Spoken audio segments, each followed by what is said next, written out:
La certidumbre de que su madrina mantenía una relación ilícita con el duque de Axminster explotó en su mente como una bomba. Se sintió también muy ignorante, y el estupor que había experimentado cuando el duque le dijo que no se metiera en los asuntos ajenos persistió en su conciencia toda la noche. Sintió el impulso de correr, al llegar la mañana, hacia Yorkshire y ocultarse entre las cosas familiares que conocía y comprendía. Se preguntó, desesperada, si el duque le contaría a su madrina lo ocurrido. Casi estaba segura de ello, y cuando, a las 9:30 de la mañana, media hora antes de la hora en que su madrina se despertaba, ésta la hizo acudir a su habitación. Ya no tuvo la menor duda al respecto. Mientras Antonieta recorría el pasillo que conducía al dormitorio de la condesa, trató de pensar en qué iba a decirle y qué explicación le daría. Comprendía que su ingenuidad no era suficiente disculpa para su involuntaria indiscreción. La condesa, que se veía más atractiva que nunca, estaba apoyada contra una considerable cantidad de almohadas ribeteadas de encaje. El rojo cabello le caía suelto sobre los hombros, y sus ojos se veían intensamente verdes a la luz de la mañana. Antonieta se quedó de pie en el umbral, temerosa aún, y se mostró muy sorprendida cuando la condesa le dijo con una sonrisa: «Buenos días, Antonieta. Pensé que te gustaría pasear conmigo en coche por el parque esta mañana. Después podemos visitar la calle Bond. Te regalaré algo que te guste». Antonieta se sintió lastimada en su orgullo y su dignidad al comprender que su madrina trataba de sellar sus labios con un presente. Estaba a punto de contestar que no necesitaba nada, cuando la condesa lanzó un grito tan intenso que la hizo asustarse. «Ese es el mejor vestido que tienes», exclamó, «y observé el que llevabas puesto anoche. Oh, Antonieta, qué tonta soy. No me perdono el no haber pensado en esto antes». «¿Pensado en qué, prima Delfina?», preguntó Antonieta, asombrada. «Que necesitarías vestidos para venir a Londres desde Yorkshire. Y olvidé que tu padre no era un hombre rico. ¿Cómo pude ser tan negligente?». Sin dar tiempo a Antonieta para contestar, la condesa tomó la campanilla que tenía junto a la cama y la hizo repicar con violencia. Cuando María entró corriendo, la condesa exclamó: «¿Por qué no me hiciste ver, María, que la señorita Fortindale necesitaba vestidos nuevos? Sabíamos que venía del campo. Me mortifica pensar que hayamos sido tan torpes y no haberle comprado nada». «Yo no quiero ser una molestia», empezó a decir Antonieta, pero la condesa no le prestó la menor atención. «Te compraré algunos vestidos nuevos», dijo, «pero confeccionarlos tomará tiempo, desde luego. Lo que debemos hacer, mientras tanto, es ingeniarnos para que te veas elegante y bien vestida con mi ropa. Tengo mucha ropa buena que ya no uso». Era casi increíble la cantidad de ropa que entraba en esa categoría, según descubrió Antonieta una hora más tarde, cuando su madrina le presentó docenas de vestidos, todos tan elegantes y tan exquisitamente cortados, que no podía comprender cómo era posible que ella quisiera desecharlos. Pero la condesa tenía una excusa válida para todo lo que le daba. María extendió un exquisito vestido de gasa brillante. «Usé ese traje en el baile de la duquesa de Belfort», explicó la condesa, «y fui la envidia de todas las mujeres, pero no puedo presentarme con él otra vez». Cuando la doncella sacó una combinación de vestido y abrigo de satén color crema, con aplicaciones de hojas de terciopelo verde, dijo: «He llevado 2 veces ese conjunto a la casa Carlton, y el príncipe regente lo admiró mucho en ambas ocasiones. No le va a gustar tener que lavarlo por 3ª vez». Había trajes de baile y conjuntos completos para la tarde, para la mañana y para viajar, y sombreros de copa alta haciendo juego, adornados con plumas, flores y cintas. También bolsos de mano y zapatos del color exacto de cada vestido. Afortunadamente, los zapatos le quedaron bien a Antonieta. Eran apenas unos milímetros más grandes que su pie. Perdió la cuenta de cuántos trajes diferentes sacó María de los guardarropas y de otra habitación. El desfile de vestidos era interminable. Los colores de aquella ropa le sentaban a la condesa, tonos verdes que combinaban con el de sus ojos, amarillos y dorados que hacían resaltar los reflejos de su cabello, intensos azules que acentuaban la blancura de su piel. Había también varios trajes blancos que, como su madrina le hizo notar a Antonieta, eran muy adecuados para una debutante. Antonieta se sintió abrumada con tantos regalos, pero no reparó en que muchos de aquellos vestidos eran demasiado elaborados para una jovencita como ella. Cuando lo comprendió, posteriormente, se dijo que de todos modos eran siempre preferibles a los sencillos vestidos de muselina que ella había traído consigo. La muselina, según le explicó María, era un material que había pasado de moda al terminar la guerra. Algunos de los abrigos estaban adornados con costosas pieles de marta sibelina y armiño, pero cuando Antonieta sugirió humildemente que debían descoser tan finos adornos, la condesa levantó las manos, horrorizada. «No debes alterar el estilo, niña», exclamó. «Además, ¿qué haría yo con tiras de armiño o pedazos de marta, como si fueran a tirarlos a la basura?» Antonieta se estremeció de pensar en tal despilfarro. Sin embargo, aunque siguió protestando por la extrema generosidad de la condesa, no pudo menos que comprender que ahora tenía suficiente ropa, no solo para vestirse ella misma, sino para vestir a Teresa y a Cristina. «Pero, ¿cómo puedo agradecérselo?», preguntó, y comprendió perfectamente lo que su madrina quiso decir al contestar: «Puedes agradecérmelo, Antonieta, siendo mi amiga leal, como tu madre lo fue cuando éramos jóvenes». «Será un honor para mí», logró decir Antonieta con cortesía. Al mismo tiempo, le disgustaba que la condesa supusiera que estaba obligada a comprar su silencio. En los días que siguieron, Antonieta permaneció muy poco tiempo en la casa. Su madrina lo había dispuesto así. Varias damas, dos de ellas emparentadas con el conde, que estaban introduciendo a sus propias hijas en sociedad, se habían visto forzadas, aparentemente, a incluir a Antonieta en las fiestas, excursiones y bailes que asistían. Después de una semana de haber pasado de mano en mano y de relacionarse con muchachas de su propia edad, Antonieta se dijo que prefería a las fascinantes figuras sociales que formaban el círculo particular de su madrina. La condesa la llevó a una cena muy parecida a aquella que había tenido lugar en la casa Sheldon la noche en que Antonieta llegó. Ahora que empezaba a conocer a la gente que asistía a esas reuniones, ya no se sentía tan desconcertada como antes. Descubrió que las conversaciones eran emocionantes, ingeniosas e informativas, muy diferentes de las tonterías y risas incesantes que había tenido que soportar de las otras debutantes. Le deleitaba observar a los caballeros que asistían a las reuniones de su madrina. En lugar de conversar con los jóvenes imberbes, tontos e insulsos que se reunían casi siempre con las debutantes. Por fortuna, aunque solía cenar con jóvenes de ambos sexos, asistía posteriormente a los bailes que ofrecían los grandes políticos o conocidas anfitrionas. Ahí, Antonieta invariablemente encontraba al marqués de Chale. «Tengo algo muy divertido que contarle, señorita Fontendale», le decía en cuanto la veía. «Tengo algo muy divertido que contarle, señorita Fontendale», le decía en cuanto la veía. En la primera oportunidad que tenía, Antonieta se sentaba junto a él para escuchar sus anécdotas y sus relatos, con frecuencia maliciosos pero divertidos, acerca de los asistentes al baile. «No puedo imaginar por qué pierdes el tiempo con ese viejo chismoso», le dijo a Antonieta una de las señoras que le acompañaban. Aquella dama no hubiera entendido que las amenas conversaciones con el marqués le permitían a Antonieta enviar a Yorkshire interesantes cartas a sus hermanas. Como la condesa se levantaba tarde, Antonieta, que acostumbraba a madrugar, casi no dejaba pasar un día sin colocar un grueso sobre en la mesa del vestíbulo, para que lo enviaran al correo. Decidida a recordarle a sus hermanas que ellas eran parte de su propia existencia, no solo les describía todo lo que veía, sino que les dibujaba a la gente que conocía. No hizo mención alguna, desde luego, del lugar especial que el duque ocupaba en la vida de su madrina, pero les contó que lo había conocido e hizo un dibujo de él, que lo mostraba como un hombre desdeñoso y tiránico.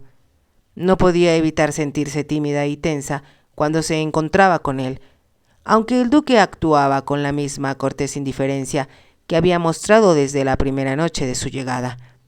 Se dijo a sí misma que él, con toda probabilidad, no había vuelto a acordarse de la estupidez que ella demostró cuando lo vio llegar a la casa Sheldon a mitad de la noche.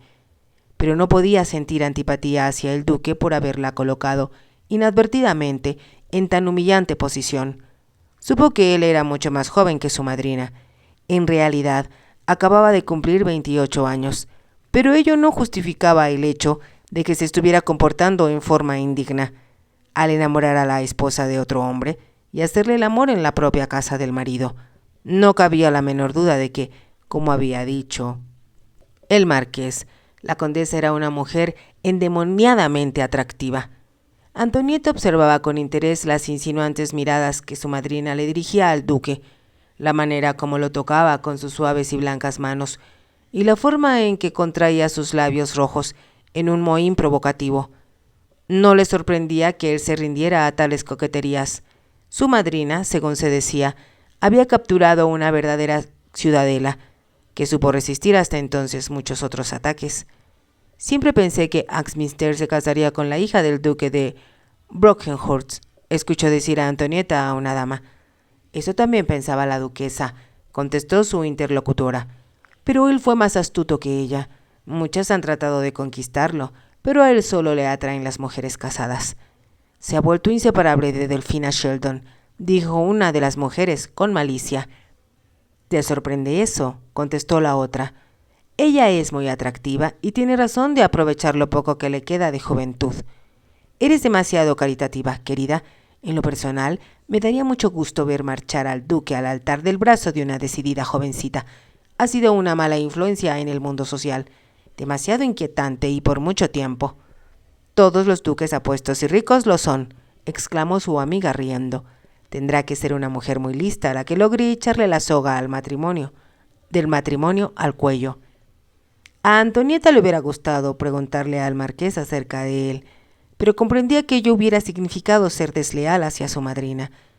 Haciendo un esfuerzo, contuvo su curiosidad.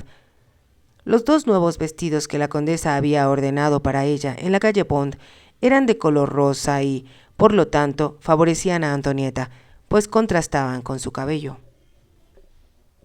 Los usó para las fiestas realmente importantes, y usó el más elaborado la noche en que fue a la casa Carton, donde la presentaron al príncipe regente.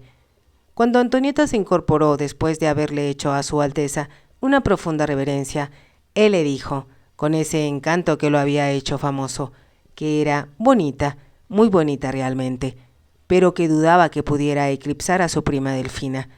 Jamás pretendería intentarlo siquiera, señor, contestó Antonieta. Descubrió con sorpresa que no se sentía nerviosa, pues el regente no era tan impresionante en persona como aparecía en los retratos y caricaturas que había visto de él. Todas las mujeres quieren llamar la atención, insistió su Alteza, y les gusta competir con su propio sexo, solo por esforzarse en atraer la atención de caballeros exigentes como usted, señor, contestó Antonieta. El príncipe se echó a reír, encantado con la ocurrencia. La había tomado como un cumplido y más tarde fue a buscar a Antonieta para mostrarle un nuevo cuadro que acababa de adquirir. «Tuviste mucho éxito con su Alteza Real», comentó la condesa, cuando se dirigían en el carruaje de regreso a casa. «Es una lástima que esta sea la última fiesta que él ofrece. Se marcha de Londres a Brighton el próximo viernes». «¿Significa eso que se termina la temporada?», preguntó Antonieta. «Me temo que sí», contestó la condesa con voz triste. «Entonces tendré que regresar a casa». «No hay prisa, querida mía». 3 días más tarde, una carta del conde le hizo notar a su esposa que el príncipe regente estaba a punto de abandonar la ciudad y que ya era tiempo de que ella volviera al campo. «Nada puede salvarnos ahora», le dijo la condesa al duque. Antonieta descendió de la diligencia en el cruce de caminos y vio que Teresa y Cristina la estaban esperando en el pequeño carruaje tirado por Dobbin. Cuando ella se acercó a sus hermanas, mientras el cochero de la diligencia empezaba a descargar media docena de grandes baúles de cuero, las chicas miraron, demasiado asombradas para decir nada. «¡Otra vez en casa!», exclamó Antonieta. «Ah, no saben lo feliz que me siento de verlas». Su voz, el brillo de sus ojos, los hoyuelos de sus mejillas eran los mismos, pero era difícil reconocer en Antonieta a la chica que había salido de allí. Era ahora una elegante joven a la que sus hermanas no habían visto nunca, vestida con un traje de viaje verde esmeralda y abrigo del mismo tono, como verde era el sombrero de copa alta que llevaba en la cabeza, adornado con plumas de avestruz. «Antonieta, ¿eres tú realmente?», exclamó Cristina. «Nunca había visto a nadie tan elegante, tan deslumbrante», exclamó Teresa. El cochero de la diligencia, después de colocar los baúles a un lado del camino, aceptó la propina que Antonieta le ofrecía. Tocó su sombrero alto en forma respetuosa y trepó de nuevo al pescante. El carruaje se alejó con gran estrépito y Cristina bajó de su propio vehículo para preguntar llena de excitación: «¿Qué hay en todos esos baúles? ¿Qué trajiste, Antonieta?» «Ropa, trajes como el que ahora tengo puesto. Hay docenas de ellos, docenas y docenas». «No puedo creerlo», dijo Teresa. «¿Cómo los conseguiste? ¿De dónde vienen?» «Mi madrina me los regaló, pero tengo algo más importante que decirles». «¿Qué es?», preguntó Teresa. «Somos ricas». «¿Ricas?». Las muchachas miraron estupefactas a Antonieta y ésta dijo: «Estoy ansiosa por contarles todo, pero antes tenemos que buscar a alguien que nos ayude con estos baúles. No me atrevo a tratar de levantarlos por temor a romper las mangas de mi traje». «No los toques», dijo Teresa rápidamente. Varios chiquillos acudieron y, por 2 peniques, levantaron los baúles y los colocaron en el carruaje. Teresa tomó las riendas y el carruaje avanzó con mucha lentitud, pues la carga resultaba muy pesada para el viejo animal. «¿Qué quieres decir con eso de que somos ricas?», preguntó Cristina. «He descubierto cómo ganar dinero», contestó Antonieta. «Oh, niñas, es tan emocionante. Estaba tan ansiosa de contarles cuanto ha sucedido que pensé que nunca llegaría a casa. Aún me parece aquel carruaje de mi madrina que me llevó hasta Eton-Socombe. Venía a vuelta de rueda, a pesar de tener un tiro de 4 veloces caballos. Imagínense». «Cuéntanos sobre el dinero», suplicó Cristina. «¿Ganaste una lotería? ¿Has estado apostando? No me puedo imaginar». Se detuvo de pronto y en un tono diferente de voz preguntó: «¿No querrás decirnos que te has comprometido en matrimonio, Antonieta?» «No, por supuesto que no. Es algo mucho más emocionante». «¿Cómo es posible eso?», preguntó Teresa. «Lo es, porque puedo ganarme el dinero yo misma». «Puedo ganar cuanto quiera, todo el que necesitemos». «Pero, ¿cómo?», insistió Teresa. «Vendiendo mis dibujos». Le llevó algún tiempo a Antonieta explicarles lo que había sucedido, apenas una semana antes de la fecha en que debía volver a casa. Después de su visita a la casa Carton, se dio cuenta de que, aunque había disfrutado intensamente de su visita a Londres y tuvo una experiencia que logró cambiar su perspectiva de la vida, no había logrado su propósito. No había conseguido marido. Muchas de sus parejas de baile le dedicaron cumplidos y algunos la galantearon, haciéndola pensar que tal vez sus intenciones eran serias. Pero, a pesar de ello, no había recibido una sola proposición de matrimonio. Una vez que empezó a vestirse con elegancia y que, a insistencia de la condesa, añadió algunos toques de cosméticos a su transparente piel, Antonieta empezó a recibir muchas atenciones. En ninguna fiesta le faltaron parejas de baile, y 2 caballeros fueron tan lejos como para tratar de besarla en el jardín entre una y otra pieza.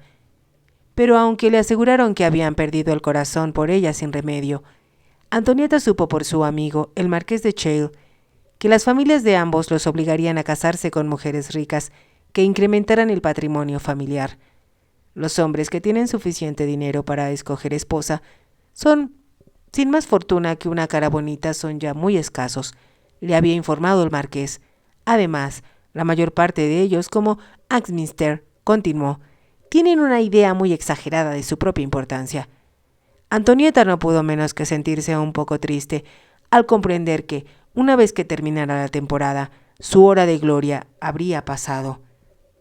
Tendría que volver a Yorkshire, a luchar contra la escasez de dinero, a trabajar y ahorrar para la familia, a tratar de economizar cada penique. El atractivo más grande de su vida volvería a ser, como siempre, el baile local del club de cazadores que se celebraba en diciembre. Entonces el destino pareció intervenir. A la mañana siguiente estaba esperando a su madrina. Esta, como de costumbre, se había retrasado. La condesa tenía la costumbre, según había descubierto Antonieta, de vestirse por completo con un costoso y fascinante conjunto de ropa y accesorios, para después decidir que quería ponerse otra cosa del todo diferente, de modo que tenía que cambiarse desde el sombrero hasta las zapatillas. El carruaje las esperaba afuera, y Antonieta, después de 20 minutos, había abandonado impaciente el vestíbulo, decidiendo entrar, por curiosidad, en una habitación en la que no había estado nunca, desde que llegó a la casa Sheldon. Sabía que era el refugio sagrado del conde, y la hizo pensar en su padre. Estaba segura de que era el tipo de habitación que a él le hubiera gustado tener, si hubiera estado al alcance de sus posibilidades económicas. Estaba amueblada con un amplio y cómodo sofá de piel, con 2 sillones a los lados del mismo material, un enorme escritorio y, contra un muro, un gran librero de estilo Chippendale, con docenas de libros bellamente empastados tras los cristales. Antonieta, al ver los libros, pensó que había sido una omisión imperdonable de su parte no haberlos descubierto antes. En los otros muros de la habitación se veían numerosas caricaturas y cartones enmarcados, hechos por los famosos dibujantes satíricos James Gillray y Thomas Rowlandson. Antonieta los había oído mencionar con frecuencia en las conversaciones, así como había oído hablar de las divertidas caricaturas publicadas recientemente de otro dibujante, George Cruikshank. Se había quedado mirando los dibujos, advirtiendo que eran muy ingeniosos y que podía reconocer con facilidad a los conocidos personajes que representaban. El príncipe regente, por ejemplo, y la robusta Lady Hereford eran inconfundibles. Había numerosas caricaturas de la época de la guerra en la que se veía a Napoleón con distintos disfraces. Antonieta, fascinada, fue de un cuadro a otro. Se estaba sintiendo un poco desilusionada de que no hubiera más que ver cuando encontró un álbum sobre una mesa y comprendió que contenía docenas de caricaturas más que no habían sido enmarcadas. La que estaba encima era una sarcástica referencia a lo que la familia real gastaba en la decoración de sus palacios. El pueblo inglés, en cambio, estaba necesitando de pan. ¡Qué estupendo trabajo! Realmente genial, había pensado Antonieta al dar vuelta a las hojas del álbum. Varias caricaturas la hicieron reír. Estoy segura, reflexionó, que podría aprender mucho observando los trabajos de Gillray, de Rowlandson y de Cruikshank. Rowlandson usaba una pluma de carrizo y añadía toques de colores brillantes.